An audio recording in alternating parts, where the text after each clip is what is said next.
Sobat SO, apakah kalian setiap berkunjung ke area aliran sungai atau di area terbuka melihat bangunan-bangunan kecil berwarna biru seperti ini?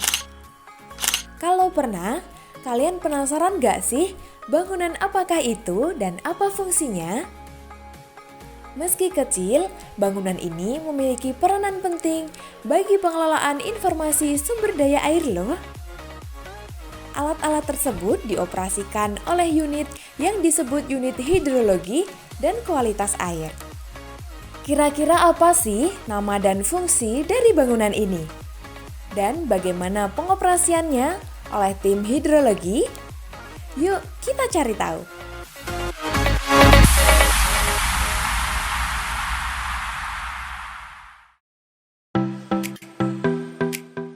Jadi, bangunan-bangunan kecil tadi merupakan beberapa potret pos hidrologi. Pos hidrologi ada 3 jenis, yaitu pos curah hujan, pos duga air, dan pos klimatologi. Ketiga pos tersebut setiap hari dipantau dan dicatat datanya sesuai fungsi masing-masing.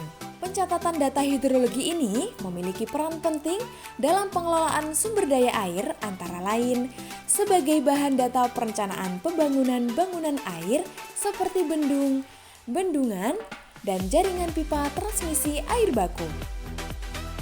Menentukan besaran ketersediaan air, menentukan besaran debit banjir, peramalan kekeringan, perhitungan neraca dan alokasi air, penentuan rerana pola tanam.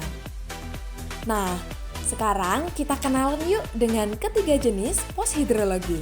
Yang pertama ada pos curah hujan. Pos ini merupakan pos pengamatan yang difungsikan untuk pengamatan atau pencatatan parameter jumlah hujan selama 24 jam. Dipantau dan dicatat setiap jam 7 pagi. Prosedur pengamatan manual pos curah hujan antara lain: petugas menuang air hujan yang tertampung dalam tampungan penakar hujan ke gelas ukur dan jangan sampai tumpah. Baca tinggi air pada skala gelas ukur sejajar mata. Catat hasil pengukuran tadi ke dalam belangko pencatatan data. Isi belangko kondisi alat apabila ada kerusakan atau kehilangan alat dan belangko catatan kejadian jika terjadi hujan lebat. Data pengamatan pada belangko tersebut disimpan dan dikirimkan hasilnya ke petugas hidrologi setiap 3 bulan sekali. Yang kedua, ada pos duga air. Pos duga air adalah pos pengamatan yang difungsikan untuk mengamati atau pencatatan parameter tinggi muka air sungai, baik manual, digital, maupun grafik. Data pos ini dicatat setiap jam 7 pagi, jam 12 siang, dan jam 5 sore. Prosedur pengamatan manual pos duga air antara lain: petugas mencatat hasil pengamatan tinggi muka air pada papan duga manual field scale ke dalam belangko pencatatan data. Data pengamatan pada belangko tersebut disimpan dan dikirimkan hasilnya ke petugas hidrologi setiap 3 bulan sekali. Pada pos duga air ini juga terdapat pengukuran debit. Pengukuran debit dilakukan oleh petugas hidrologi dari tepi sungai ke tepi seberang sungai. Alat yang digunakan yakni meteran, stick, current meter, dan baling-baling. Yang ketiga ada pos klimatologi. Pos klimatologi adalah pos pengamatan yang difungsikan untuk mengamati atau pencatatan parameter iklim baik manual, digital, maupun grafik.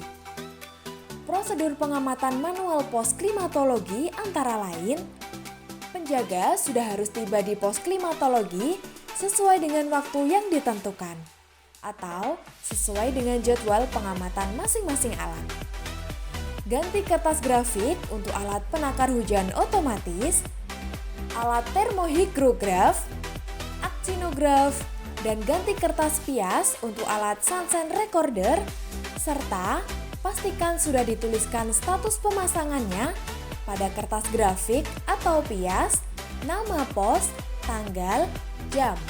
Isi formulir atau belangko pencatatan data dengan hasil pengukuran dan pencatatan data sebagai berikut. ukur curah hujan atau alat penakar hujan biasa atau manual. Catat angka speedometer untuk alat anemometer dan arah angin. Catat penambahan atau pengurangan air dalam panci evaporasi. Nah, Sobat SO, jika tadi kita sudah berkenalan dengan jenis pos hidrologi, selanjutnya kita akan mengenal tentang uji kualitas air. Uji kualitas air ini juga masih tergabung dalam unit hidrologi. Tujuan dari pengujian ini adalah untuk mengetahui kondisi atau kualitas air serta sumber-sumber air secara periodik sehingga mendapatkan data yang dapat diinformasikan kepada pihak yang berkepentingan serta mengetahui tingkat pencemaran yang mungkin terjadi. Periode pengambilan contoh uji dilaksanakan dalam 3 periode dalam 1 tahun. Periode 1 pada musim penghujan, periode 2 pada musim peralihan, dan periode 3 pada musim kemarau. Sampel yang sudah diambil kemudian dibawa ke laboratorium untuk diuji. Jadi begitu Sobat SO, gimana? Sudah makin paham tentang pentingnya data hidrologi dan kualitas air kan? Mari kita lestarikan sumber air di sekitar kita agar tidak tercemar sehingga dapat digunakan dalam kehidupan sehari-hari.